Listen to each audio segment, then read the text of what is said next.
end up with the number 32? Well, that's usually a running back number. Well, it was between number 16 and number 32, and I just chose 32. No story behind it? No famous 32s you're following? Well, how would you assess the linebacker competition? Obviously, it's something we've been following and writing about a lot, but you're right in the middle of it. How would you assess that? It's been going good. You know, we're all competing at a high level, and we're just going to continue to do that coming up on the scrimmage Saturday. Who else is it inside linebacker? Who are some of the guys that are competing for those two spots right now? Everybody, nobody's a starter. You got Nate McBride, Jaden Hunter, Nate Trez, JT, Tate Crowder, Channing, Quaid.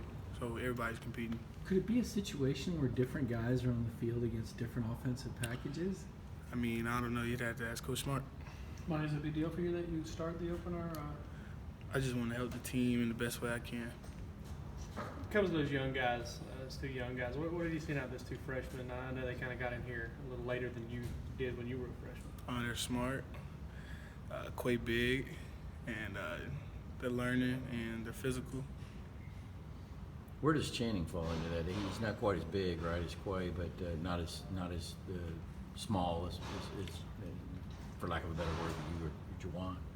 Oh, well, Channing's upside is Channing's really fast. Is he? Channing's a physical dude. He'll hit. So, you know, if he'll hit, that makes up for a lot of it. What does Nate Trez bring to the huddle? Nate Trez? Yeah. Nate Trez is a vocal leader. You know, he obviously has a lot of experience playing here. So, you know, he's just a great vocal leader. We're going to get to talk to Rodrigo here in a minute. You know, he's kind of a character, you know, we got the specs and everything. What's kind of the overall team feel about him? I know you guys celebrated when he got that scholarship. Yeah, last I year. mean, I love Rodrigo personally. I always see him and I scream out his name. So I like Rodrigo. He's an awesome dude. Kickers aren't usually on some teams. Kickers are considered not really part of the team. Nah, I wouldn't say that. I mean, you saw the national championship game. He's the one who hit the field goal, so he's just part of the team as Prather Hudson or me or anybody else. When you said you scream out his name, is that on campus or is that just Nah, around here? just whenever I see him in general, just whenever.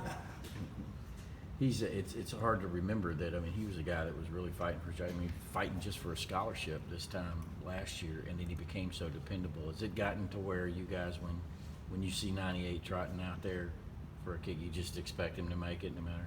I mean, he works just like we working at linebacker and on the defense. He works with his kick. You see him all the time during practice. Like today, he went 4 for 4. So he works hard. So it doesn't surprise me when he makes them. This may come across a little bit of an odd question, but can you kind of put yourself in those shoes as a guy who, you know, comes here, spends a couple years trying to earn a scholarship, and kind of what it must take to be around all these guys that already have one, and you're trying to earn one yourself? I mean, I give it to him. It takes a lot of determination and a lot of fight. He never gave up, and he's still working.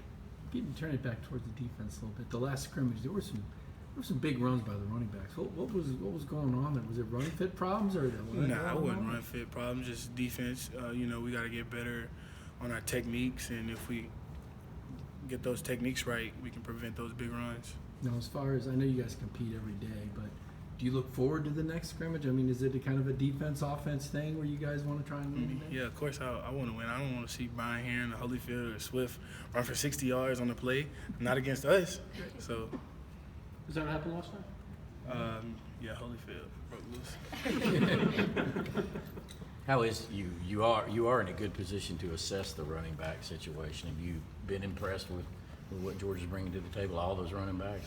Yeah, I mean, Lil Cook never stops running. He's fast. I mean, just fast. Yeah. Then you got Holyfield, Brian, Swift, Prather, Zamir. There's a bunch of them, so they're all pretty good. How much is Zamir doing? Zamir's he's doing just what everybody else is doing. He runs hard. He's good. He's a great player. He doesn't look like he's kind of not confident yet with the knee or whatever. Nope.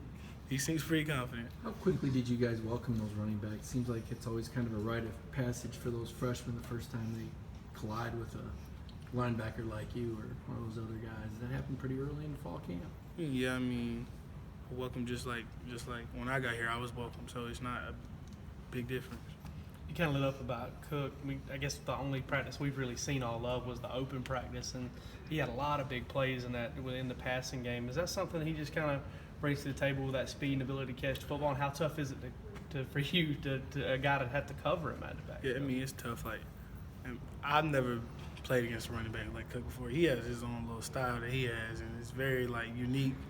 But, yeah, he's very tough to cover, and you can't be looking at the quarterback when you're covering him, or you're going to watch him complete the pass. Haven't had to do it for the past 12 practices. I mean, is it a situation where you're kind of ready to pass that responsibility off to some other team to have to cover him in a game? No, I like the challenge.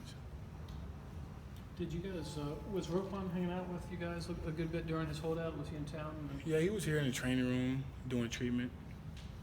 Did he give you guys any, I mean, probably thought he'd already be in Chicago. Was he at a practice on occasion watching? Or Yeah, he was at I don't remember what practice, but he was at a practice. any good pointers that he gives? Or? Yeah, don't jump out of the A-gap. How eager are you at this point just to get to a game? You know? I mean, I just take it day by day. Tomorrow's practice 13. I just take it day by day. This is our second game Saturday against Georgia, so I'm looking forward to that one. I know you guys stay pretty focused on what's going on here, but do you hear what's out there? I mean, I know in the media we keep getting asked about South Carolina and guarantees. I mean, is that something you guys are aware of but just don't talk about, or?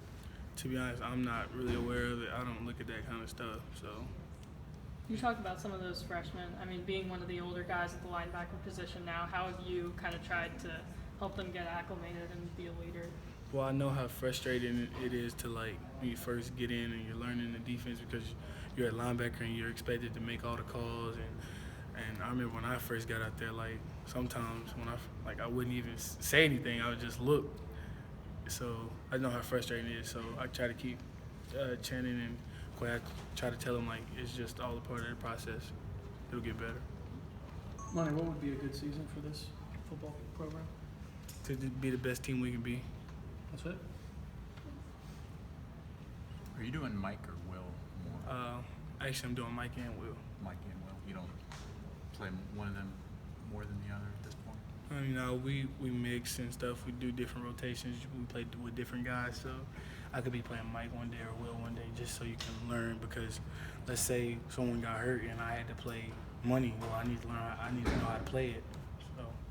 Is there a huge difference between learning the two different positions? No, not really. Mike is the play caller. No, both of you are the play caller.